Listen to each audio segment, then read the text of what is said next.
Tú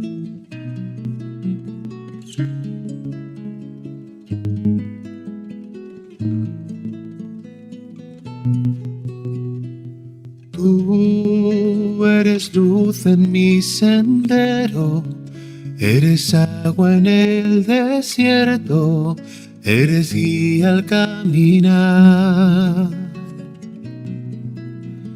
Tú eres paz en mis desvelos, tierno abrazo cuando tiemblo. Un saludo muy afectuoso, amigos y amigas de Radio Colombia, de Radio Fides y de la página liturgo.org y de la página de YouTube que se llama Liturgo.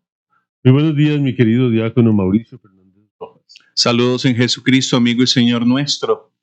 Y si tratamos de no aburrir la semana pasada con la figura del templo, Jesucristo la vuelve a traer el día de hoy. Claro que sí. Pero esta vez seguiremos más concentrados por aquello en el verdadero y único templo que hay ahora. Claro. Yo, tú, nosotros. Claro, muy, muy importante. Y además, siempre pensando en algo que debe ponernos en guardia.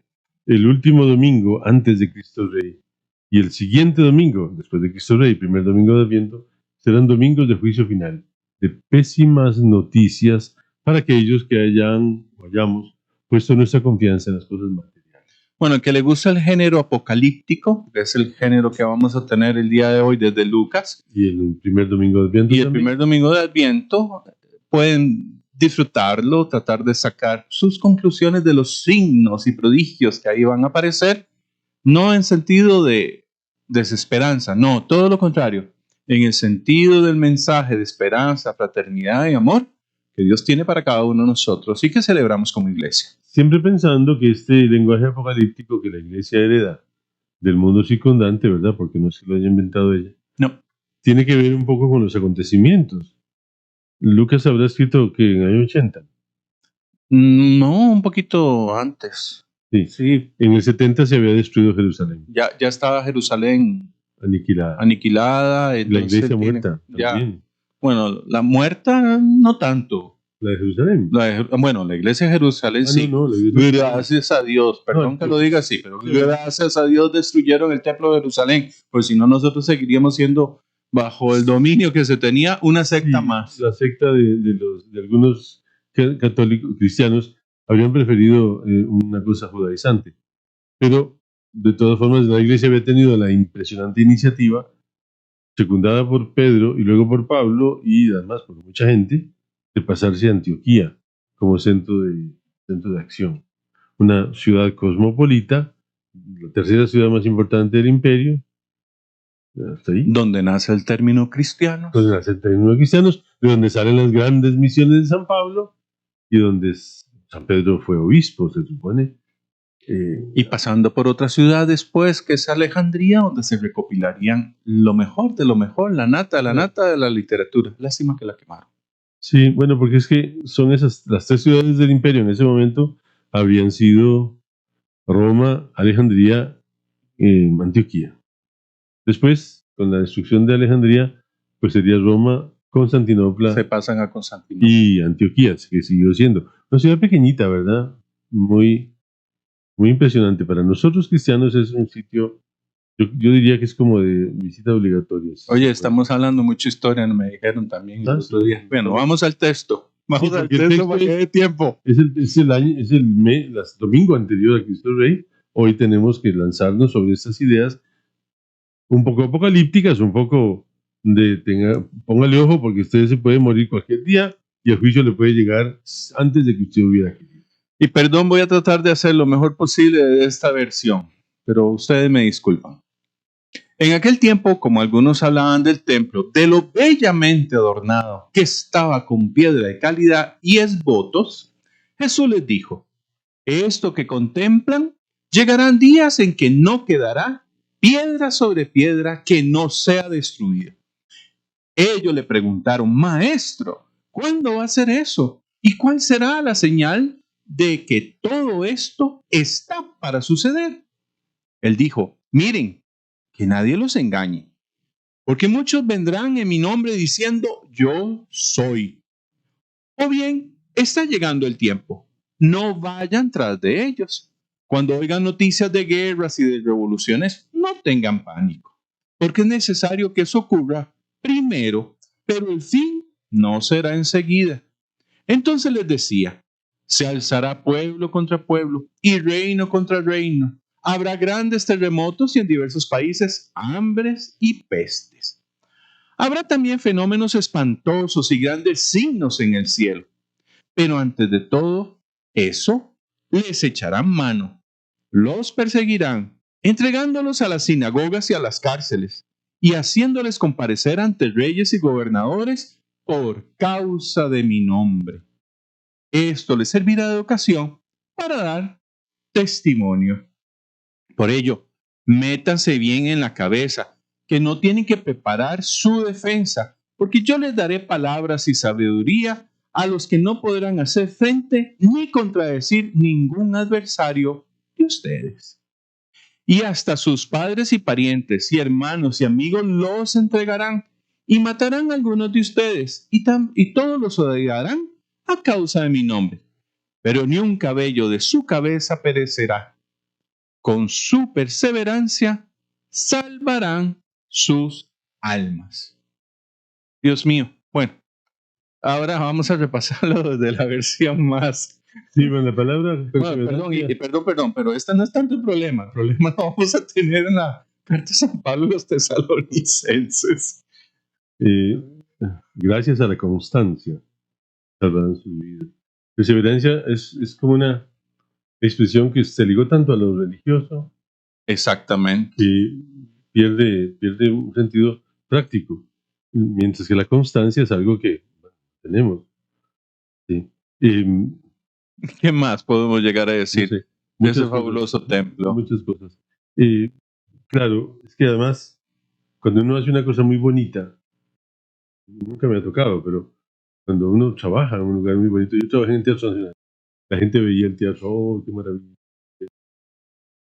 Entonces la gente comienza a poner su corazón ahí y se pierde. Jesús fue clarísimo al decirle a la samaritana, No se preocupe. llegarán días en que no adorarán ni aquí ni allá, sino en espíritu y en verdad.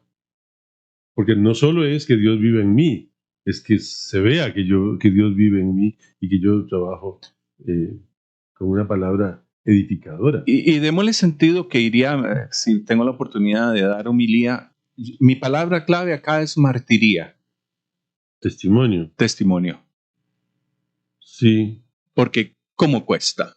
sí, cuesta. Pero es que también hay que conectar esa palabra de martiría, del testimonio, Ajá, ayúdame entonces. tiene que estar unida, diría yo, con la palabra precaución. ¿Por qué? Porque en el fondo, todo es un negocio, ¿verdad? No para ganar dinero, sino para ganar la vida eterna. Si yo quiero ganar la vida eterna, tengo que dar testimonio. Yo tengo que convencerme a mí mismo todos los días de que me puedo morir hoy. Ahí viene la última de las palabras que usaría, confianza. Sí, sí, claro. Pero siempre, entonces, pensando siempre que este día puede ser el último. Qué maravilloso, ¿no? Poder llegar y pensar que puede ser el último, porque sigo diciendo yo, o sea, vuelvo como el borracho, dice el padre Roberto Salazar. O sea, ¿cómo nos cuesta pensar en nuestra muerte y no disfrutamos la vida? Sí, mamá me enseñó que la muerte era algo deseable, o sea, eh, obligatorio, absolutamente imposible de quitársela de encima, que tendría que ser un momento en que uno ya podría decir, ya, según tu promesa puedes dejar a tu siervo irse en paz, y que además es una promesa de serenidad y tranquilidad. Pero todo eso unido a la precaución, ¿verdad? Al hecho de que yo, si estoy aquí y si digo que Dios vive en mí, que la gente lo vea, eso es otro problema y que tengo que resolverlo. Y además el conflicto grave, muy serio, de ser capaz de comunicar a Dios con mis palabras y con mis acciones, con mi servicio, con mi silencio. Con todo lo que soy. Sí, con todo lo que soy. Y eso es lo que el cristiano tiene que descubrir. Al cristiano le encanta pasarle la responsabilidad al cura o al diácono. A ustedes como son consagrados, y uno se pone a pensar, ¿qué? ¿Usted no está consagrado? No, No fue no bautizado. lo bautizaron, no. Claro. Qué concho, pero La- perdón, la- se me salió la espera. La primera lectura de ese profeta tan Es uno de tus favoritos, ¿verdad, Malaquías? no ¿O sé, no? me asusta mucho. ¿Te sigue asustando el apocalíptico que es? Es drástico, es tan drástico porque llega el día abrasador como un horno y todos los arrogantes y los que hacen el mal serán como paja. El día que llega los consumirá, dice el Señor de los ejércitos, hasta no dejarles raíz ni rama. Y se vuelve a los otros y les dice, pero para ustedes, los que temen mi nombre, brillará el sol de justicia que trae la salud en sus rayos. Parece la misma cosa, ¿verdad? Sí, en realidad aquí es donde nacen los dichos de Jesús, porque ya era costumbre en el tiempo de Jesús hablar de esa paja que se quema, porque básicamente lo que están usando es a este profeta, Malaquías. Pero lo que introduce Jesús es una particularidad, porque sí cambia los personajes a los cuales va la paja. Porque aquí ven, yo ya estoy ardiendo, porque yo soy muy orgulloso. Bueno, y soy malhechor en ciertas cosillas. Sí uso esta traducción, pero no me acuerdo cuál era la que decías tú. Aquí dice orgullosos y malhechores. No sé. ¿Qué pasa? En el texto Malaquías, ¿qué leíste? Ah, Malaquías. Sí, en la primera. Arrogantes. Ah, ok. Orgullosos y malhechores, dice la mía. Arrogantes y los que hacen el mal. Ah, los que hacen el mal son distintos a los malhechores en nuestro tiempo. Sí, un malhechor es un delincuente. Un malhechor es un delincuente. Y hay gente que se roba una naranja del mercado y cree que eso es un chiste. Sí, porque así se empieza. Con las pequeñas acciones empiezan las otras más grandes. El gran sentido es que Jesús lo cambia a algo que es importantísimo. Por eso es que para Jesús es tan importante los que niegan el Espíritu. Porque son los que, ¿te acuerdas la palabra que pasábamos como 4 domingos trabajando de que ojalá no llegáramos a hacer? Entrar en la desidia de Dios, que son los impíos. Básicamente es ahora quienes son los que se ganan el fuego. Claro, O sea, el gran problema es que los impíos para nosotros son gente contraria a Dios. Y no, se puede ser impío siendo católico y rezando el rosario. correcto. No puede ser impío, puede ser un desastre de creyente, porque no ha sido capaz de darle una respuesta al ser humano desde su propia humanidad. Para mí lo que me impresiona en este texto es que llega el día que es abrasador como un horno. En tu juicio. ¿Vos estás impresionado del juicio? Sí, Entonces, me gusta mucho. sí. Esa era mi infancia y mi educación religiosa que recibí, que era un poco así, apocalíptica. Pero digo yo, ese horno abrasador a unos les sirve para destrucción y a otros les sirve para iluminación y justicia. Porque se purifica. Claro. El fuego Por va a eso, limpiarte. El problema está en cómo asumes a su vida. ¿Cómo asumes a su vida? ¿Ah? Te lo pregunto. Porque yo puedo asumir mi vida desde la positiva o desde la trágica. Y tal vez ambas cosas sean equívocas, ¿verdad? Yo muy a lo técnico, para aquellos que son medios técnicos, ¿verdad? O muy técnicos o más técnicos que yo asumo esta frase en un cambio de la materia. ¿Has oído hablar de la sublimación? Cuando se pasa del sólido al gas de una vez, sin pasar por el líquido. Yo lo asumo así. Si estás en una condición en la cual aceptas tu condición y dices, hijo, ¿qué tanto he hecho yo, Señor? Perdón. Y no lo digo yo, lo dice Guardini en una de sus expresiones hablando del juicio. O sea, llegué ante ti y tú no dijiste nada. Y fui yo el que comencé a decir, mira, tuve la oportunidad de hacer esto. Y tú seguías callado. Y vuelvo yo, y dejé de hacer esto. Y tú seguías callado. Es sublimarnos, es darnos cuenta que nosotros tenemos la capacidad de hacer el bien y a veces escogemos el camino equivocado. Y bueno, tan tenemos la oportunidad de hacer el bien que somos el templo del Espíritu Santo. O sea, oigamos a Dios. El otro día se lo preguntaba a unos muchachos de confirmación. ¿Ustedes alguna vez han oído a Dios? Se les va a caer la cabeza, decía yo. Porque eso la gente no se da cuenta de cuando están frente a una decisión a tomar y hay una voz que dice, ¿para qué? Esta es la voz de Dios que está a gritos hablando desde nuestro corazón. Pero bueno, Gemidos indecibles, dice San Pablo también en sus cartas. sonidos que no se pueden pronunciar, los inefables. Les ordenamos en nombre de nuestro Señor Jesucristo que se aparten de todo hermano que lleva una vida ociosa, contrariamente a las enseñanzas que recibieron de nosotros. Perdón. Porque nadie nos regalaba el pan que comíamos. Al contrario, trabajábamos duramente, día y noche, hasta cansarnos, con tal de no ser una carga para ninguno de ustedes. Aunque teníamos el derecho de proceder de otra manera, queríamos darles un ejemplo para imitar. ¿Puedo hacer un paréntesis ahí? Porque Francisco dedicó casi 3/4 de su magisterio a que comprendiéramos lo malo que es imitar, pero lo bueno que es volvernos semejantes. Tanto así. Tanto así, 3/4 de su magisterio.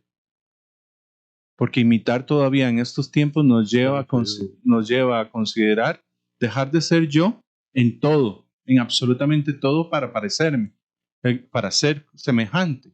Pero nunca lo vamos a lograr y tenemos que ser semejantes a Cristo, sí, tenemos que ser semejantes, pero nuestra historia de salvación no es la historia de salvación de Jesús, es No. con Jesús. Claro, porque aparte de eso hay un factor que es interesante y es el hecho de que un imitador siempre es una cosa, Un imitador, hasta puede ser chota, ¿verdad? Sí. Los imitadores pueden ser de los que imitan a los cantantes, que se llaman parodias, ¿verdad? Porque tal vez la palabra imitador, pues el Evangelio la usa, de manera que debe haber otra palabra. Sí, se llaman parodias, ¿verdad? Yo hago una parodia y imito a fulano, a sutana.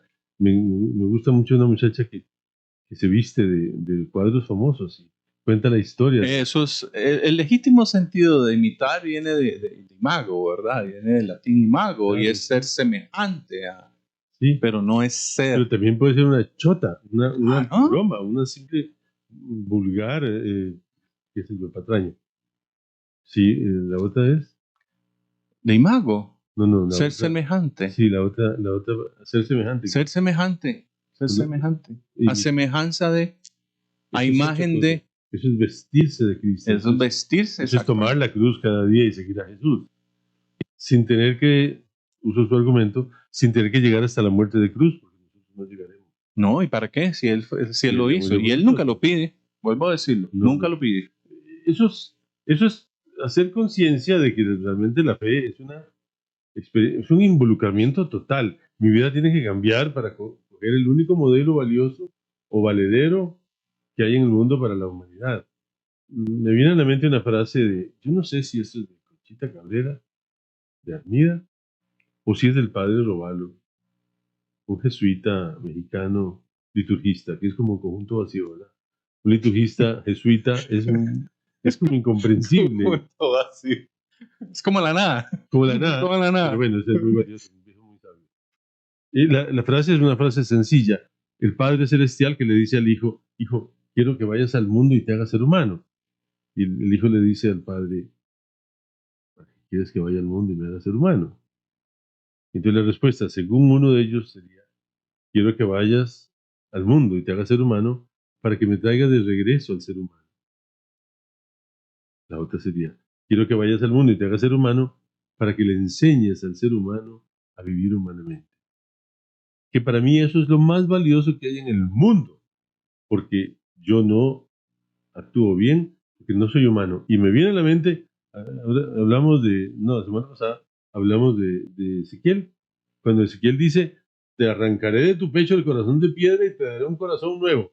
Y uno podría pensar que el corazón nuevo va a ser corazón de ángel, pero los ángeles no tienen Los corazón. ángeles no tienen corazón. Entonces es un corazón de nieve, de luz, de nube, no sirve para nada. No, el corazón que me toca a mí, ser humano, es un corazón de ser humano, un Punto. corazón de carne, punto. Ahí está la gracia. La gracia mía es que yo aprenda a ser humano. Oye, pero la última parte de la lectura del día de hoy del Evangelio es recordarnos cómo somos seres humanos. Y es pasando por las bienaventuranzas. Sí, bueno, sí. Por eso Jesús es Jesús, ¿verdad? Por eso Jesús es esa estrella tan luminosa que deja ciega a la mitad de la humanidad porque no lo logran entender. No logran entender que Él llegue al punto de amarnos tanto, de subir a la cruz para entregarlo todo y pedir perdón a nosotros que lo estamos matando. En una hora santa alguien me preguntaba que por qué eso del padre con los hijos y las esposas, etcétera, con la suegra. Pero yo le decía, yo soy papá y a mí me costó mucho no decirle a mis hijas cómo ser. No hacer de mis hijas los sueños que yo tenía truncados. O como ellas simplemente no son una extensión mía, no, son personas completamente y enteramente distintas. Y libre. Y libres. Entonces Jesús lo que nos sigue diciendo es eso, o sea, cada uno de nosotros tiene una historia particular de salvación que se entrelazan, sí, o sea, es un hermoso tejido, pero que tenemos que pasar por donde asustan, pues sí. Claro, pero además tenemos que darle a las personas menores los parámetros, las ideas universales El cristianas. imago. El imago. Sí, de qué haría. Por eso me gusta tanto. Yo no sé quién inventó esa frase, pero es bonita. Eso de qué haría Jesús en esta situación. situación. Sí, Jesús reaccionaría distinto que estoy reaccionando yo. Jesús no diría eso. Jesús no. Eso es lo que yo debo aprender a vivir y aprender a entender para que Jesús brille en mí. Ahí soy, ¿cómo es? Imagen de Cristo, soy presencia de Cristo en el mundo. Y ahí lograré un mundo diferente y un mundo mejor. Oye, cuando dices eso, me acuerdo cuando llego y hago análisis bíblico, o estoy en una lectio, que salen esos textos difíciles donde Jesús dice cada cosa, yo me pongo, Jesús, ¿realmente dijiste eso? o es que querían que acomodarte, o fue que te malinterpretaron. Yo no sé, creo que hubo mucho colador en el nacimiento del Nuevo Testamento y eso creo que se coló mucho. O sea, no creo que haya tantas frases que hayan sido recursos de la iglesia para... En el fondo Jesús decía todo y cada cual entendía lo que podía. Por eso hay que leerlos todos. Por eso hay que leerlos en conjunto. Sí, hay que hacer esa lectura comparada, sobre todo de los sinópticos, porque como Juan va por otro lado, los sinópticos nos van a dar una cosa distinta. San Lucas hablará de este juicio final del que habla el Evangelio hoy desde una visión completamente pagana, porque él es un convertido. Es un converso, sí. Un hombre que encontró a Cristo y entendió a Cristo a través de otro ser humano que se llama Juan, que se llama Pablo. De un fariseo. Que además era fariseo. Es decir, ahí hay una decantación. ¿No? Que no sabes qué ensalada rusa es. ¿Cómo dicen los químicos ahí? Que se produjo una qué. Y no sé, yo no he podido encontrar una palabra para mi querido Lucas y eso, que es mi autor favorito. O sea, yo no puedo, yo nada más le digo, qué dicha que pudieses encontrarte con quien te encontraste. Claro, y entender y además apasionarse de esa manera con una cosa tan terrible como esta, ¿verdad? Y además, yo supongo que en esas alturas, cuando estábamos escribiendo el Evangelio, ya decía, no, yo no voy a ir a Israel nunca más. Nunca fue. No fue necesario. No fue necesario porque ya no existía, ya eso que llaman Tierra Santa para vender pasajes, pues es nada más un pretexto, ¿verdad? Para peregrinar. Sí. Ánimo. Pero bien, y estamos ya casi al borde pues, del final del año litúrgico. Por eso, esos son los tiempos. Todo tiempo es tiempo de renovación, pero lo más importante, todo paso de Jesús tiene que ser tiempo de cambio. Es la mejor forma de darnos cuenta si realmente estamos conociendo a Jesús. Porque si seguimos igual pensando que soy súper, ¿verdad? Quiere decir que voy por mal camino. Que no entendí nada y que más me vale cambiar, porque podrían decir de mí, más te valdría no haber nacido. Bien, con esa frase un poco dramática. Eso sí es un final. No encuentro cómo decirlo. Ánimo. Feliz domingo, feliz día del Señor. Ánimo pues.